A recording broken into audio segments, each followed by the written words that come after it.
Hello, everybody, and welcome. Oh, no, I'm not going to do that just for your family. Hello, everybody, and welcome to Wine Library TV. I am your host, Gary Vaynerchuk, and this is The Thunder Show, a.k.a. WLTV, the internet's most popular video show of any kind. We're making that statement on this Thanksgiving Day. Probably in the top 20, 30, Mott.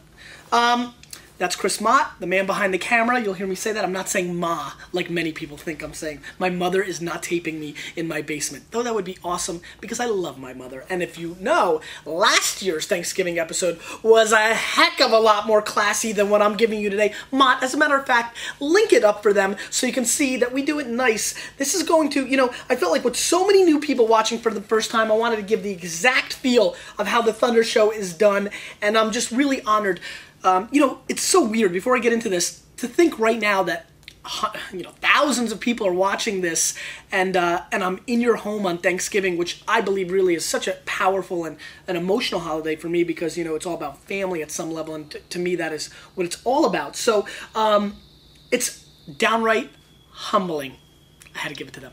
It's humbling, it is. I mean, I'm really, really honored. I really hope that if you're watching for the first time, that you're not going to make fun of the person that's making you watch this. You're going to embrace them, because you're going to become a Vaniac. There's a lot of good things. You're going to find yourself wanting this wristband in just a couple of weeks. So let's do the show, how we do it. So I'm very happy. I'm excited. I hope a lot of you just opened your 4-pack, and we're going to go through these 4 wines. We're going to do a little bit different than we normally do, because I know some of you are tasting along with me. So I'm going to really try to break it down, GV style, how I go and taste these wines. And that's really why we went with this eclectic mix. I know a lot of you probably expected, Rieslings and Gewürztraminers and Zinfandels, the classic Thanksgiving wines. But I really thought that there would be wines here that would pair beautifully with your turkeys and your mashed potatoes, sweet yams, and I'm excited about doing it. So let's get into the first wine. This wine is a very affordable price. Grandpappy, I'll put this one in for you.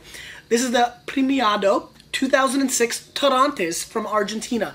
I thought it'd be really fun to throw a Torrontés in here, because this is a white wine that I think pairs very well with turkey and Thanksgiving type foods. This wine is $7 US. Kenny O'Brien's number. Ugh. And Boomer Esiason more too. Boomer was so washed up when he came to the Jets. Anyway, this is a Torrontés, which is a grape that you'll normally find now in Argentina. However, it is also found in Galicia in Spain. It is known to be related to the Malvasia grape, which is, a grape that you find in Italy as well. So it's a very aromatically interesting wine. So what I want you to do is pour it. Now pour it for everybody in the family, however you guys are rolling deep right now, I hope. And let's give it a really good whirl. And now let's go with, and tell it to your family, a snippy snip. Now, this is a key component. Smelling wine brings so much beauty and excitement and happiness to a wine drinking experience. So please do that right now. And I think what you're going to find, and why I love this wine, is you're going to get a very obvious lemon zest, lime kind of component. A little bit of Sprite. Actually, what you're really going to get is really how you clean your floors. And now I know Mommy and Auntie and anybody that's with you right now, bring it over to them, because I know they're not watching with you, and let them give this a smell and say, is this how you clean the floors? Because this really has a Mr. Clean kind of component. On the nose, I get a little bit of pine needle as well coming through, but really obvious and heavy on the cleaning solutions and lemon and lime based. Very lime pine sol kind of component more than anything, actually. Let's move Mr. Clean out. Let's go with the lemon pine sol. It's just a pretty nose, very aromatically pretty. If you love the little lemon on your espresso, it smells a little bit like that. Let's give it a whirl.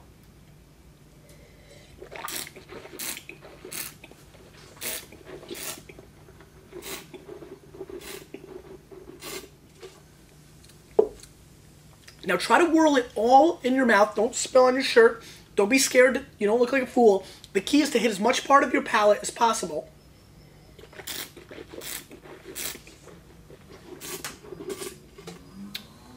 And let's get into this wine. Very crisp, very clean. There is some sharp acidity that you're tasting on the middle to the finish. Your tongue is probably drying up a little bit right now as well. That's the acidity of this wine, which is a very key component to why this is part of your pack. Now that you're done with the kind of learning exercise, later or now, however you're doing it, Now have it with the bird, and you will see that the acidity is a key component to matching up with the flavors of the turkey, of the duck. Very good white wine to have with, birds. I really still like the lemon peel component that I'm getting. I'm also now catching a banana peel aspect on the mouthfeel, which is interesting. The acidity is the key here. If you're drinking it by itself now, you're even feeling a little bit of the heat. The alcohol is 12.5. It could be a little bit higher because law allows them to do that. But it's very zesty and fruity. I also think of like corn chiclets kind of coming through. A little corn action going on in my flavor profile.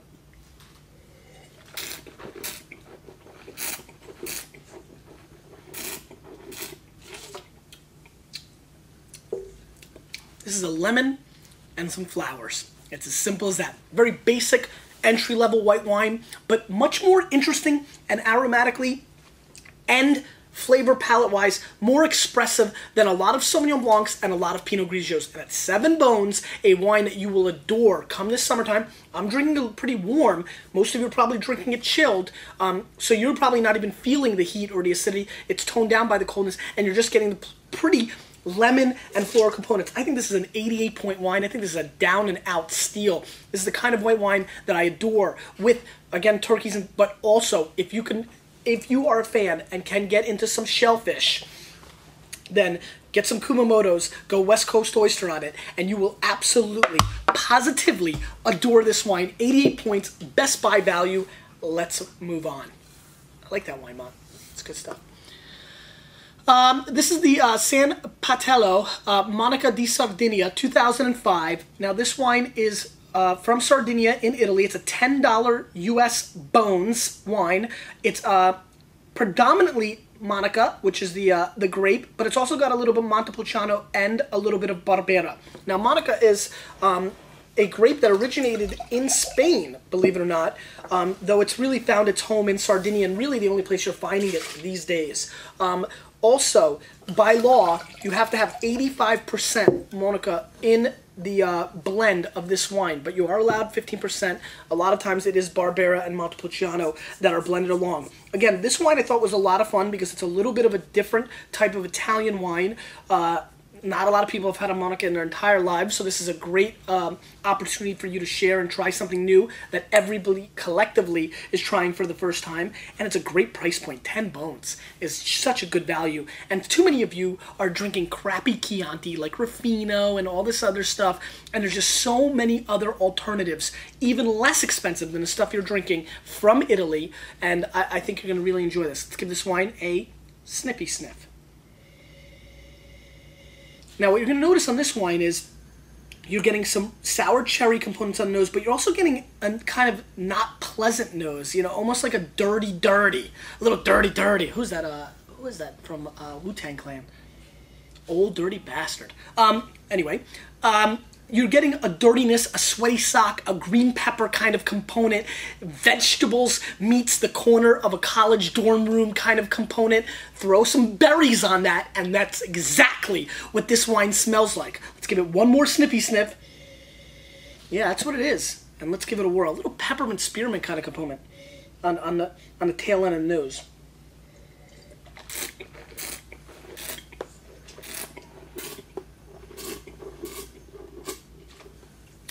Now, what I like about this, and what I hope you like about it too, is it's meaty. I like the gaminess. I like the focused blackcurrant flavor that I'm getting in the mid-palate. It ends with like a lame fake Starbucks, like a place called like Coffee Corner, like in Arkansas. Like just some random one-store unit. I'm going to get killed from all the Arkansas fans. I don't mean it that way. I'm just saying in the middle of nowhere, hey, Hunterdon County, New Jersey, where I'm from, let's go that way. It's safer.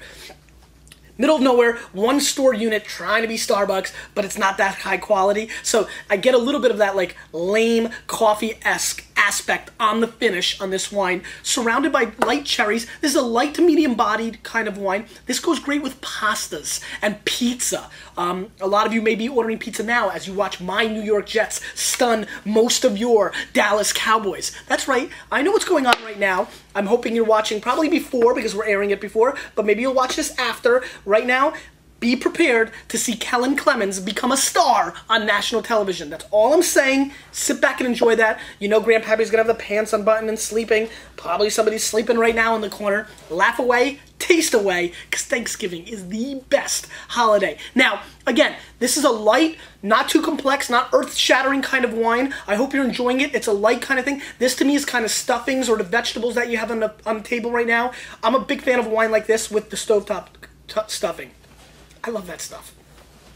I think my mom makes the real stuff, but I'm not even sure. But this is a stuffing wine. I think you'll find yourself really enjoying it with the lighter, breaded stuffing. A wine like this really goes well. It brings a little bit, it almost has a mushroom-esque kind of component. Little truffle action on the finish if you taste.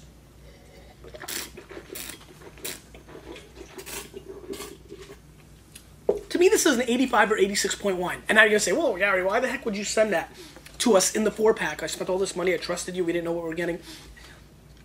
This wine doesn't change my life, but this is a wine that I think your palate, every palate, needs to experience and taste. It's a different style. I bet you a lot of you have never had the Monica grape. To me, that's the entire movement. Try different things.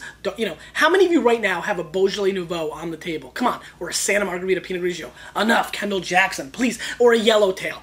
I'm sure people are laughing right now as they're watching because that's what you have. You need to mix it up. That's what wine's all about. And at 10 bones, this is a very adequate, very drinkable, pizza, pasta, weekday bowling team kind of wine. And that's what I like about it. And it's very fair priced, and it's giving you trueness. It's true to itself. It's not trying to be a fruit bomb like so many wines in the world are today. Let's move on. Now we've got a Pinot Noir, and everybody in the world loves Pinot after Sideways. So Dubacala 2004 Pinot Noir. This wine is $20 US. And this wine, I would recommend you having open for as long as possible.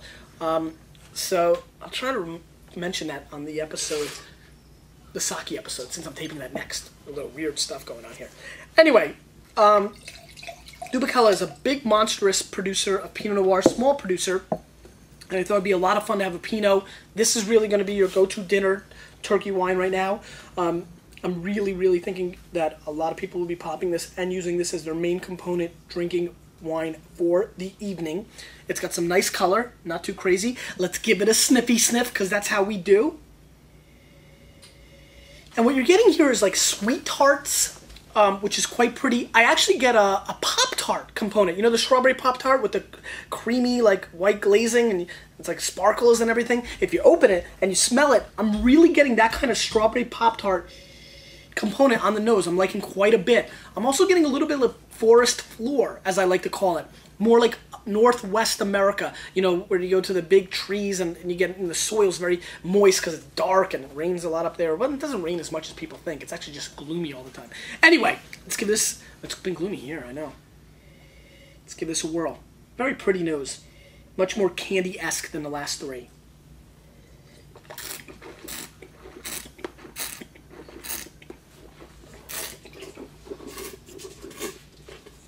Now, depending when you open this wine's really cool because most of you probably just popped it. So, what's really fun is to drink this wine right out the bottle, an hour later, 2 hours later, 3 hours later, 4 hours later. You will see this Pinot Noir really evolve. I've had this a couple of times. This is a really nice stage for it right now. Really ripe raspberry kind of components coming through. A good electric kind of component to it. I'm really feeling the vibrance of this wine. Very luscious. It attacks your entire palate. Some great backbone structure. I'm getting a little bit of leather glove. Left field, 3rd grade, chewing on your glove and holding your pee-pee. My mom used to go crazy on that because I always had to go to the bathroom, but I never wanted to leave the game on. That's what I did. I mean, was that okay? Could I say that on Thanksgiving episode? Did I just lose Grandma? Okay. Anyway, let's get back into this. I get a little chocolate kind of, Cocoa Puffs. That's what I'm getting. Getting a little Cocoa Puffs on the nose. Really quite nice. Very, very fruity meets cereals on this wine. I like it. Let's give it one more whirl.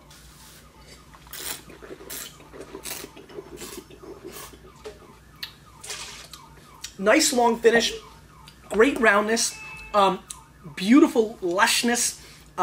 Just a well-made Pinot Noir. I'm really liking this. Very vibrant, fresh, but there's some big tannin and acidity in this wine. Real tannin, excuse me, that could turn off some people. It might just be too bitter for some of the people that are drinking right now. Rest assured, you put this away for 3 or 4 years, that will go away and the fruit will come at the forefront. And or, no kidding, just leave it like this on your counter for the next 12 hours and come back to it tomorrow. You'll be shocked how much this wine evolves. I'm going to go 89 plus points on this. I almost want to go, I kind of want to go 90, but it's a really solid Pinot Noir, one that's very vibrant, very fresh, very exciting, and very value-driven. In this price point market of Pinot Noirs, a $20 Pinot that actually brings some steam to the table is very difficult to find. I'm going to go 90. I don't even know why I was going 89 plus. Just a really, really good producer, and I'm really enjoying that. And finally, the Chateau Cambon La Pelouse 2004 Haut Medoc from Bordeaux.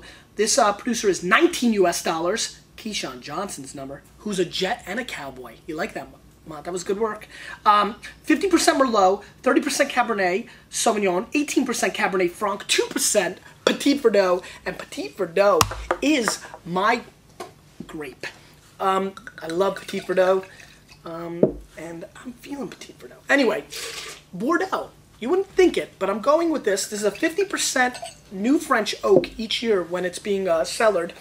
This is a very interesting Haut Medoc, and I like these wines for dinner quite a bit. I find them to be very flexible wines because of the mixture of Cab Franc, Merlot, Cabernet. I think too many people use Bordeaux strictly for steak and big meals, but I think you will be shocked by the matchup on this wine. And I bet you, in your group that are eating right now, out of all these wines, you're going to find a lot of people who are going to jump on this wine. Let's give it a snippy sniff. Ooh, I know what I can do for the question of the day. I can get some really cool feedback. Anyway, let's give this a whirl. On the nose, sorry, skip that part. On the nose, I'm getting a really intriguing blackberries are coming through. I'm also getting, like, again, a old cellar. Really like a basement or an attic. A very, like, stale environment, you know, cooler. So almost towards the basement side. A couple cobwebs. Maybe a rat or two running around. You know, that whole scene. I know it's not Halloween. But I get a very cellar kind of component. Almost like, actually, I'll tell you what this really smells like. It really smells like a cellar that's, you know, got the sausage hanging up and drying, and also some blackberry jam in the corner, and somebody dropped a blackberry jam jar. Sorry, Grandma, it broke. And now, so you've got that smell in the air with the cellar, with the dried sausage. That's exactly what this smells like. And you know what's going to be the best part right now? Because it is Thanksgiving and Grandpappy's watching. He's from the old country, and he's going to say, damn, that kid's got it. That's exactly what this smells like. That's what it smells like. That's what's good growing up in a European household. You get those smells into your library. Ooh, I love it. Anyway, let's give it a whirl.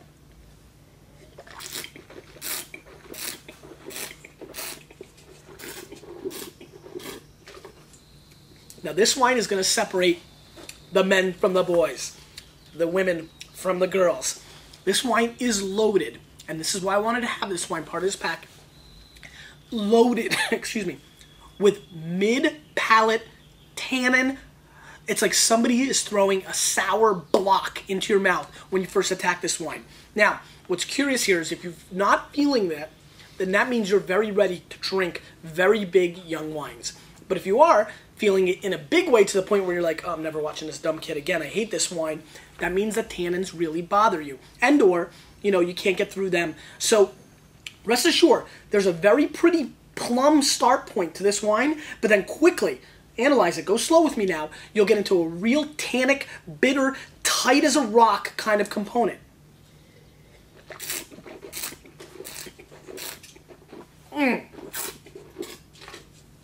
Very dry and really tastes like licking dirty rocks. Now, we all know I do that because I did it on Conan. Mott, link Conan up. Link it up because, you know, the family wants to see it. It's funny. Anyway, Conan's so tall. Anyway, this is a tight young wine.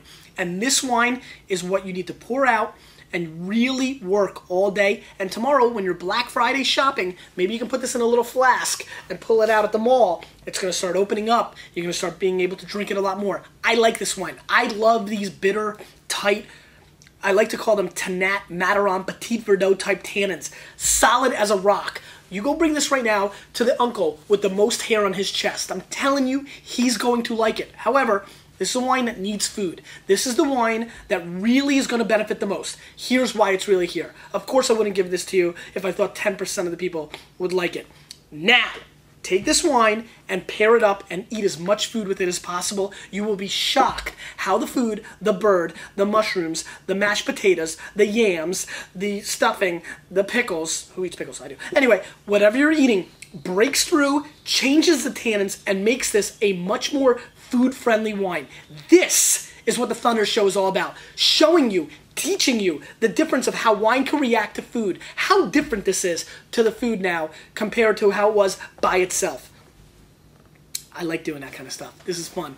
This is a really interesting wine to watch evolve by itself to food. So, that's the scoop. I hope you have a tremendous Thanksgiving. I hope you're rooting for my New York Jets. And I wasn't going to do a question of the day. Actually, as you saw through the show, I actually thought of it. My question of the day was going to be a statement of the day, which is, I know Thanksgiving is crazy, and you got the relatives and people, and I know people sometimes fight even, it's stupid. All that.